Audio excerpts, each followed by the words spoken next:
Hello and welcome to SPMIS Academy. Today we will analyze important newspaper articles of 2nd July 2022. Please note you can download the PDF version of today's newspaper analysis by clicking the link given in the comment section. You can also join our WhatsApp group through the link given in the description section for more study materials. This is the list of the topics that we will be covering from today's newspaper. And the first article is about Financial Stability Report. And this topic is important from our syllabus GS paper 3 Indian economy point of view. सबसे पहले समझते हैं financial stability report होता क्या है. So it is a report released by RBI और ये report साल में 2 बार RBI रिलीज़ करता है. इस रिपोर्ट में RBI इंडियन इकोनॉमी के कंडीशंस को एक्सप्लेन करता है कि हाउ रोबस्ट और वल्नरेबल और फाइनेंशियल सिस्टम, इंडियन इकॉनमी का भी जो फाइनेंशियल सिस्टम है वो कितना मजबूत है या क्या उसमें कोई वल्नरेबिलिटी है. और फाइनेंशियल सिस्टम में भी स्पेशली आर बैंकिंग सिस्टम कितना मजबूत है या क्या उसकी वल्नरेबिलिटी है, उसको एक्सप्लेन करता है RBI in its financial stability report. It also tells us whether and to what extent will our banks and other lending institutions will be able to support our future growth. तो सरल भाषा में हमारे जो भी financial conditions है, यानी कि जो भी हमारे आने वाले प्रोजेक्ट्स हैं उसको फंड मिलने के लिए क्या सुविधाएं हो सकती हैं या क्या चैलेंजेज हो सकते हैं, वो बताया जाता है in this financial stability report released by RBI. तो इसमें अलग अलग पैरामीटर्स के बारे में, जैसे कि GSEC यील्ड या नॉन परफॉर्मिंग एसेट्स जो बैंक का है वो कितना बढ़ा या घटा, ओवरऑल सरकार के फिस्कल डेफिसिट, क्योंकि fiscal deficit has directly to do with GSEC yield. तो इन सब सारी चीज़ों को यहाँ पे फाइनेंशियल स्टेबिलिटी रिपोर्ट में बताया जाता है. करंट न्यूज़ ये है कि RBI ने हाल फिलहाल में अपनी फाइनेंशियल स्टेबिलिटी रिपोर्ट निकाली है. इसमें जो जो इम्पॉर्टेंट पॉइंट्स हैं उनको एक एक करके देखते हो. सबसे पहले तो बात की उन्होंने नॉन परफॉर्मिंग एसेट्स की या बैड लोन्स की, बैंक्स की. तो यहाँ एक अच्छी बात यह है कि NPAs of our banks have come down from 7.5% in March 2021 to 5.9% in March 2022. तो ये मार्जिनली कम हुआ है, लगभग 1.5% के आसपास. एक्सटर्नल सेक्टर की अगर बात की जाए तो वहाँ पे थोड़ा सा चिंता का विषय ज़रूर है. कुछ दिनों पहले मैंने आपको बताया black swan event where RBI said कि there is a possibility of mass pull out of foreign portfolio investment out of India, और उस कारण से एक्सटर्नल सेक्टर में थोड़े बहुत नुकसान हो सकते हैं. लेकिन यहाँ पे RBI ने फिर भी कहा है कि इसके बावजूद भी Indian external sector is well buffered, मतलब काफ़ी मजबूत है, रिजीलियंट है. थोड़े बहुत ट्रेड शॉक्स होंगे, पोर्टफोलियो आउटफ्लोज होंगे, इसके बावजूद भी हमारा एक्सटर्नल सेक्टर काफ़ी स्ट्रॉन्ग है और थोड़े बहुत शॉक्स को वो झेल सकता है. तो डिक्लाइन के बावजूद भी, फॉरेक्स रिजर्व में डिक्लाइन के बावजूद भी हमारा फॉरेक्स रिजर्व $590 बिलियन के आसपास है, which is world's 4th largest forex reserve. तो जो काफ़ी अच्छा है और यहाँ पे कोई ज़्यादा चिंता की बात नहीं है. स्टॉक मार्केट के बारे में बताया कि स्टॉक मार्केट में इन्वेस्टमेंट लगातार बढ़ रहा है और इसको इंडिकेट करने के लिए इस फाइनेंशियल स्टेबिलिटी रिपोर्ट में एक डाटा दिया गया, जिसमें उन्होंने बताया कि number of demat accounts have increased 3.4 times in CDSL यानी कि central depository securities limited and 1.5 times on NSDL national security depository limited since 2020.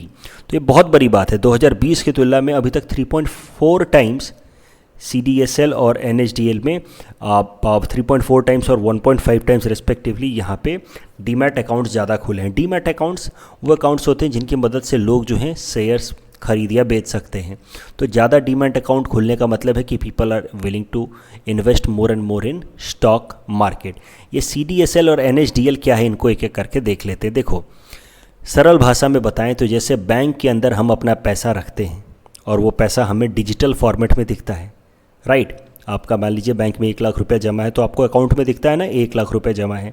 वैसे ही ये जो CDSL हैं या NSDL हैं, ये शेयर या उनसे रिलेटेड जो भी इंस्ट्रूमेंट्स हैं उनको डिजिटल फॉर्मेट में या डीमैट फॉर्मेट में रखते हैं. तो CDSL and NSDL are they function as depositories. यहाँ पे जैसे बैंक में हम पैसा डिपॉजिट करते हैं, वैसे यहाँ पे हम लोग अपने शेयर्स या ETF एक्सचेंज ट्रेडेड फंड्स वगैरह को डिजिटल फॉर्मेट में रख सकते हैं. सो the way Bank Act for Investors, CDSL and NSDL works for the investor in the stock market. अभी देखो होता क्या है, जैसे कि electronic copies of stocks, exchange traded funds या bonds are kept with NSDL. Similarly CDSL में भी electronic format of exchange traded funds, bonds या स्टॉक्स या बॉन्ड्स आर केप्ट. अभी दोनों में अंतर क्या है? CDSL जो है वो बॉन्ड्स या शेयर्स या exchange traded funds demat format में रखता है ऑफ बॉम्बे स्टॉक एक्सचेंज, जबकि NSDL stock exchange traded funds या सॉफ्ट कॉपी ऑफ शेयर्स ये सब रखता है. NSDL शेयर सॉफ्ट कॉपी रखता है ऑफ नेशनल स्टॉक एक्सचेंज. तो ये दो एक अंतर है. Both the CDSL and NSDL are registered with SEBI.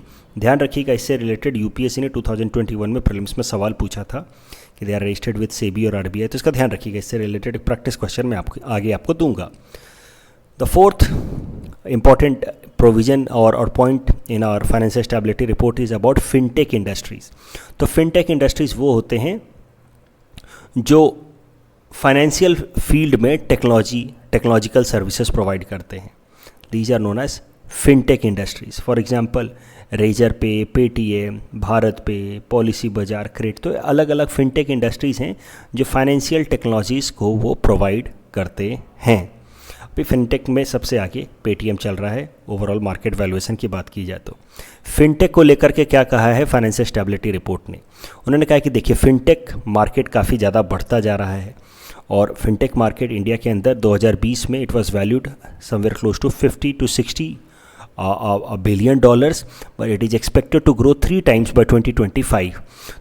साथ ही साथ फाइनेंशियल स्टेबिलिटी रिपोर्ट ने यह भी कहा है कि फिनटेक कंपनियों ने तो काफ़ी ज़्यादा हमारे लिए कन्वीनियंस दिया है in the field of finance and banking, लेकिन साथ ही साथ fintech companies have exposed us to many emerging risks as well. For example, data theft, breach of our privacy, consumer protection is under threat because of fintech industries. उसके अलावा crypto currencies को लेकर के भी फाइनेंशियल स्टेबिलिटी रिपोर्ट में बातचीत की गई है. Crypto currencies like bitcoin and Litecoin, इनको लेकर के फाइनेंशियल स्टेबिलिटी रिपोर्ट ने कहा है कि ये सब जो हैं ये काफ़ी डेंजरस इंस्ट्रूमेंट है, फाइनेंशियल इंस्ट्रूमेंट्स हैं, क्योंकि इनके बैकिंग में तो कुछ भी है नहीं. Neither there is any centralized authority और government who can regulate or give backing to such instruments, and that is why these cryptocurrencies are fraught with clear cut danger. अभी उनके डिमांड सप्लाई में चल रहा है, प्राइस है उनकी, लेकिन कब ये कोलैप्स कर जाए इसकी कोई गारंटी नहीं है. जैसा कि मैंने आपको कहा था कि यूपीएससी प्रीलिम्स 2021 में इससे रिलेटेड CDSL और NSDL से रिलेटेड सवाल पूछा गया था, तो यही वो सवाल है. इसको अटेम्प्ट कीजिए आप. इस क्वेश्चन को अटेम्प्ट करने के लिए आपको एक हिंट्स भी लगेगा, यहाँ पे हिंट्स मैंने दे रखा है. उसके अलावा आपको याद होगा अगर तो मैंने नवंबर महीने में पढ़ाया था आपको कि कैसे भारत सरकार ने RBI ने रिटेल डायरेक्ट बॉन्ड स्कीम का ऑप्शन ओपन कर दिया है ताकि रिटेल इन्वेस्टर्स भी उसमें पैसा इन्वेस्ट कर सकें. तो उसको दिमाग लगा करके आप ये पहला स्टेटमेंट भी करेक्ट कर पाएंगे. जिनको भी मैंने फाउंडेशन क्लास में पढ़ाया है उनको भी मैंने बताया होगा, आई होप आपको याद होगा. फिस्कल पॉलिसीज़ में मैंने आपको बताया कि कैसे RBI through retail direct bond scheme has opened option for retail investors to make investment in GSEC. तो ये सब का ध्यान रखते हुए इस सवाल को अटेम्प्ट कीजिए and please submit the answer in the comment section. The next article is about Capstone, which is NASA's new satellite. This topic is important from our syllabus GS paper 3 science and technology point of views from space sector. देखिए NASA ने एक नया satellite launch किया है जिसका नाम है capstone. काफ़ी छोटा सैटेलाइट है, माइक्रोवेव ओवन साइज्ड सैटेलाइट है. ये हार्डली 55 पाउंड या 25 kg का ये सैटेलाइट है. ये सैटेलाइट करेगा क्या ये समझो. ये सैटेलाइट मून के चारों तरफ चक्कर लगाएगा एक स्पेशल तरह के ऑर्बिट में. मून के चारों तरफ एक स्पेशल तरह के ऑर्बिट में ये चक्कर लगाएगा. वो ऑर्बिट स्पेशल है नासा के लिए. उस ऑर्बिट को नासा कह रहा है gateway for future lunar missions. तो देखिए ये है मून मान लीजिए, तो इसके अराउंड एक स्पेशल ऑर्बिट को आइडेंटिफाई किया है नासा ने, जहाँ पे अभी तो ये कैपस्टोन सैटेलाइट चक्कर लगा रहा है. ये ऑर्बिट इतना ज़रूरी है, इतना इम्पॉर्टेंट है नासा के लिए, लेकिन नासा ने उसको नाम दिया है गेटवे फॉर लूनर मिशंस। क्या है गेटवे फॉर लूनर मिशंस? तो मतलब फ्यूचर में जो चांद पे मिशंस भेजेगा नासा, उसमें से भी सबसे इम्पॉर्टेंट मिशन भेज रहा है आर्टेमिस प्रोग्राम, नासा भेज रहा है। उसमें ये ऑर्बिट काफ़ी काम आएगा। ये ऑर्बिट अभी तो इसमें एक्सपेरिमेंट करेगा नासा, जैसे कल हम लोग पोएम में एक्सपेरिमेंट कर रहे थे इसरो ने, वैसे ही नासा अभी तो इस ऑर्बिट पे एक्सपेरिमेंट करेगा, जिसको गेटवे फॉर लूनर मिशंस कह रहा है वो। और उसके बाद वहाँ पे वो इस तरह का एक सैटेलाइट लॉन्च करेगा बाद में। अभी तो छोटा सा सैटेलाइट लॉन्च किया है टेस्टिंग के लिए, बाद में एक बड़ा सा इस तरह का सैटेलाइट लॉन्च करेगा। ये सैटेलाइट जो है ये समझो कि बेस की तरह काम करेगा, बेस की तरह। जैसे कहीं आप मान लीजिए माउंटेन पे ट्रेकिंग करते हैं तो नीचे कहीं बेस कैंप सेट करते हैं ना, वहाँ से फिर आप चढ़ाई करते हैं, फिर वापस उतर के आते हैं अगर कोई रिस्क हुआ तो। वैसे ही अभी इस ऑर्बिट को टेस्ट किया जा रहा है। इस ऑर्बिट में बाद में इस ऑर्बिट को कहा गया गेटवे। इस ऑर्बिट में इस तरह का सैटेलाइट लॉन्च किया जाएगा जिसमें हमारे या नासा के जो एस्ट्रोनॉट्स हैं वो जा कर के रुकेंगे, फिर वहाँ से वो लोग लैंड करने की कोशिश करेंगे on the surface of moon, जो है आर्टेमिस प्रोग्राम ऑफ नासा। तो मैं एक बार फिर से सिंप्लीफाई करते हुए बताता हूँ। नासा ने अभी एक छोटा सा सैटेलाइट मून के अराउंड भेजा है, इसका नाम है कैपस्टोन। इसकी मदद से नासा मून के अराउंड एक ऑर्बिट को स्टडी करेगा। ये ऑर्बिट एक बार अगर कंफर्म हो गया कि हाँ ये ऑर्बिट में हमारे एस्ट्रोनॉट्स भेजे जा सकते हैं, तो फिर वहाँ पे एक हैबिटेबल सैटेलाइट, इंसानों के एस्ट्रोनॉट्स के रहने लायक सैटेलाइट लॉन्च करेगा नासा। उस सैटेलाइट को वो बेस कैंप की तरह डेवलप करेगा ताकि वहाँ से फिर वो मून पे लैंड करने के लिए अपना मिशन आर्टेमिस प्रोग्राम को लॉन्च कर पाए। तो जैसा कि मैंने आपको कहा, आर्टेमिस प्रोग्राम को लॉन्च करने के लिए कैपस्टोन मिशन भेजा है नासा ने ताकि मून के अराउंड गेटवे वाला जो ऑर्बिट है उसको स्टडी कर ले। तो आर्टेमिस प्रोग्राम के बारे में ज़रा समझते हैं। नासा ने आर्टेमिस प्रोग्राम लॉन्च किया है, जिसके आर्टेमिस प्रोग्राम प्लान किया है, लॉन्च तो अभी बाद में होगा। तो नासा ने आर्टेमिस प्रोग्राम अभी प्लान किया है जिसकी मदद से it will be sending next man and perhaps the first woman on the moon by 2024। आपको पता होना चाहिए कि नासा ऑलरेडी ह्यूमंस को, एस्ट्रोनॉट्स को मून सरफेस पे भेज चुका है in 1972 under its Apollo lunar mission. अब भेज रहा है आर्टेमिस लूनर मिशन, जिसमें फिर से वो एस्ट्रोनॉट्स को मून पे भेजेगा। अपोलो 11 मिशन जो 1972 में भेजा गया था, इसकी मदद से Neil Armstrong, Michael Collins and Buzz Aldrin were the part of American crew who landed on the moon surface. अभी आर्टेमिस मिशन और अपोलो 11 मिशन में अंतर क्या होगा ये ज़रा समझो। अपोलो 11 मिशन में एस्ट्रोनॉट्स गए, मून के सरफेस पे लैंड किया, वहाँ पे कुछ एक्सपेरिमेंट्स किए, वहाँ से कुछ उन्होंने लूनर सैंपल्स उठा करके ले आए। लेकिन आर्टेमिस मिशन अगर सक्सेसफुल हो गया तो मून पे हम लंबे समय तक रह सकते हैं। So this is a step towards colonization of moon या बिल्डिंग हैबिटेशन ऑन मून। तो Artemis mission is about long term presence on the surface of moon. Next article is about 73rd Van Mahotsav and this topic is important from our syllabus GS paper 3 environment point of view। देखो, हर साल 1 जुलाई से लेकर के 7 जुलाई तक हम लोग one महोत्सव मनाते हैं अपने देश में। 1950 से ही मनाया जा रहा है वन महोत्सव, और इसी कारण से इस साल वाला जो वन महोत्सव है दैट इज़ 73rd वन महोत्सव। इनफैक्ट 1950 में जब ये इसको बनाना शुरू किया गया तो उस टाइम के minister of food and agriculture Kanaiyalal Maneklal Munshi ji ने वन दिवस की तरह इसको सेलिब्रेट करने का डिसीजन लिया था, लेकिन बाद में उन्होंने फैसला लिया कि इसको वन दिवस नहीं वन महोत्सव की तरह मनाया जाएगा। और चूँकि 1950 से हम मना रहे हैं तो 1 जुलाई से 7 जुलाई हर साल हम लोग वन महोत्सव की तरह मनाते हैं पूरा का पूरा सप्ताह। तो इसी कारण से इस साल वाला जो वन महोत्सव दैट इज़ 73rd वन महोत्सव। The next article is about Save Soil campaign and this topic is important from our syllabus GS paper 3 environment point of view। तो इसके बारे में मैंने पहले भी ब्रीफली आपको बताया था। इसके अलावा इंस्टाग्राम वगैरह पे आपने देखा होगा, योगा गुरु जिनका नाम है Jagdish Jaggi Vasudev, popularly he is known as Sadhguru, उन्होंने एक कैंपेन शुरू किया है सेव सॉइल कैंपेन। इसमें उन्होंने 100 डेज़ बाइसाइकिल राइड किया अक्रॉस 27 कंट्रीज़ ताकि अलग अलग देशों में वो अवेयरनेस क्रिएट कर पाएँ रिगार्डिंग कंजर्वेशन ऑफ सॉइल। उनका मुख्य गोल ये है कि भारत के अंदर कम से कम भारत सरकार को ज़्यादा वो उनकी भारत सरकार की अटेंशन को वो ड्रॉ करें for regeneration and conservation of soil and ensuring कि at least 3 to 6% organic content remains in the agricultural soil. ये है main goal save soil campaign का। सॉइल कंजर्वेशन क्या चीज़ होती है वो तो आप जानते ही हैं। Soil conservation aims at stopping the loss of the top most layer of the soil and avoiding loss of fertility या एसिडिफिकेशन या salinization of the soil. Soil conservation क्यों चाहिए वो ज़रा समझो। तो कुछ डाटा याद कर लो, कभी मान लो सवाल आ जाए सॉइल पे पेपर 1 में, तो इसका इस्तेमाल कर सकते हैं आप।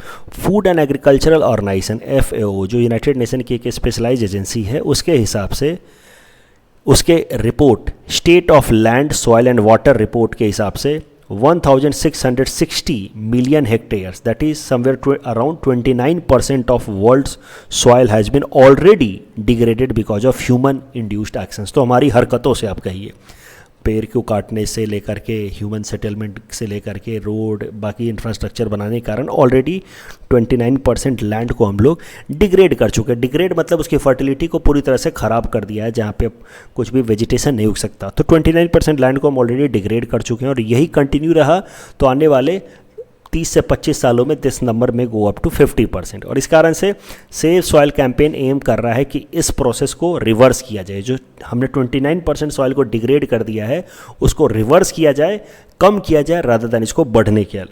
और इसी कारण से सेव सॉइल कैंपेन लॉन्च किया गया है, जो नेशनल नहीं इंटरनेशनल कैंपेन है।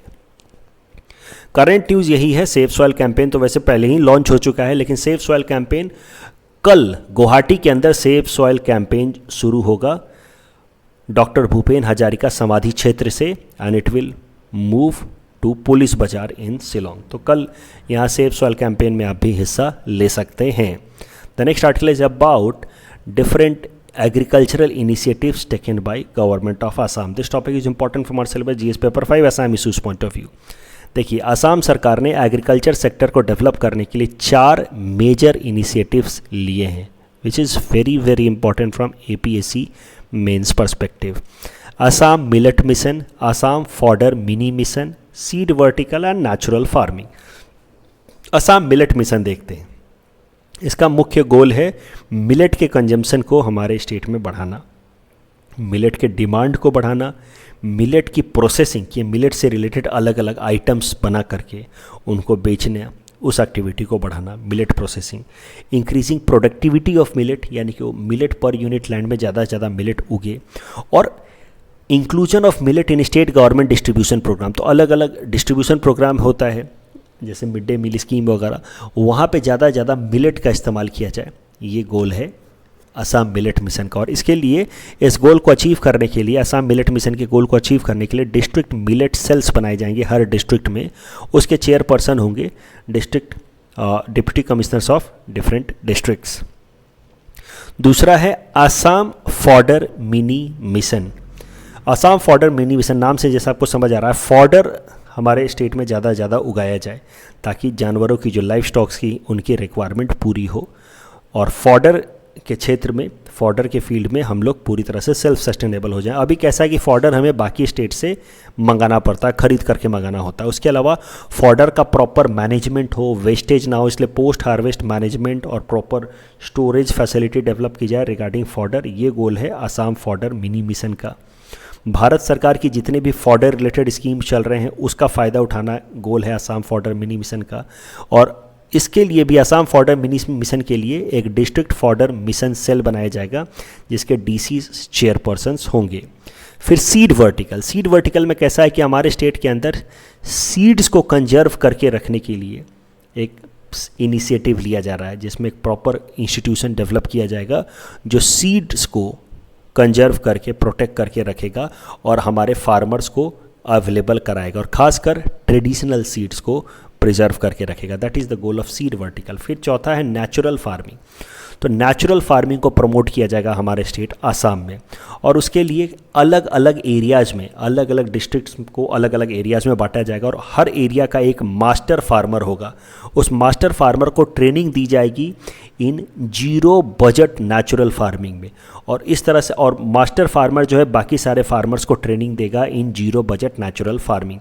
Zero budget natural farming is a method of chemical free agriculture drawing from traditional Indian practices. तो बिना केमिकल के जो एग्रीकल्चर प्रैक्टिसेस होता है उसको जीरो बजट नेचुरल फार्मिंग कहते हैं, और इसको हमारे स्टेट आसाम के अंदर अलग अलग डिस्ट्रिक्ट्स में, तो अभी के लिए कुछ डिस्ट्रिक्ट्स को आइडेंटिफाई किया गया है, कार्बी अंगलोंग, गोलाघाट, सोनीतपुर, नगांव और कामरूप, और इस डिस्ट्रिक्ट्स में भी इसको अलग अलग एरियाज़ में बांटा जाएगा। हर एरिया का अपना एक मास्टर फार्मर होगा जिसको ट्रेन किया जाएगा कि कैसे जीरो बजट नेचुरल फार्मिंग की जाए, ताकि वो बाकी सारे फार्मर्स को उस एरिया में डेवलप या ट्रेन कर पाए। ये जितने भी इनिशिएटिव्स लिए गए हैं, चारों के चारों initiatives they have been taken under APART mission of Assam government. APART mission stands for Assam agri business rural transformation project. ये असम सरकार द्वारा चलाई गई एक स्कीम है in the field of agricultural development. इस स्कीम को असम सरकार चला रही है with a loan amount received from World Bank. तो अपार्ट मिशन का मेन गोल है कि एग्रीकल्चर फील्ड में ज़्यादा से ज़्यादा हमारे फार्मर्स को की प्रोडक्टिविटी बढ़ाई जाए, और जो भी वो प्रोडक्ट प्रोड्यूस कर रहे हैं उसमें वैल्यू एडिशन की जाए, ताकि उनको बेहतर से बेहतर रिटर्न मिल पाए अपने प्रोडक्ट्स पे। और अपार्ट स्कीम को इम्प्लीमेंट करने वाली एजेंसी है Assam rural infrastructure and agriculture service society, ARIAS. इस टॉपिक के बेसिस पे प्रीलिम्स प्रैक्टिस क्वेश्चन हमने आपको दे रखा है। Please attempt this question and you can submit the answer in the comment section. कल जो हमने आपको प्रैक्टिस क्वेश्चन दिया था उसका आंसर देख लेते हैं। G20 कॉमन फ्रेमवर्क से रिलेटेड ये दोनों स्टेटमेंट सही हैं, so the correct answer is option C. और इसमें जो है फर्स्ट आंसर इज राइट, ये चारों जो है मेंबर कंट्री हैं G20 के। और poem PSLV, it is an initiative where third stage of PSLV rocket will be established itself in stabilized orbiter for experimental purpose. This is wrong, not third stage, it is fourth stage. So first is wrong but second is right, so the correct answer will be option B. That's all from our side for today. Thanks for watching.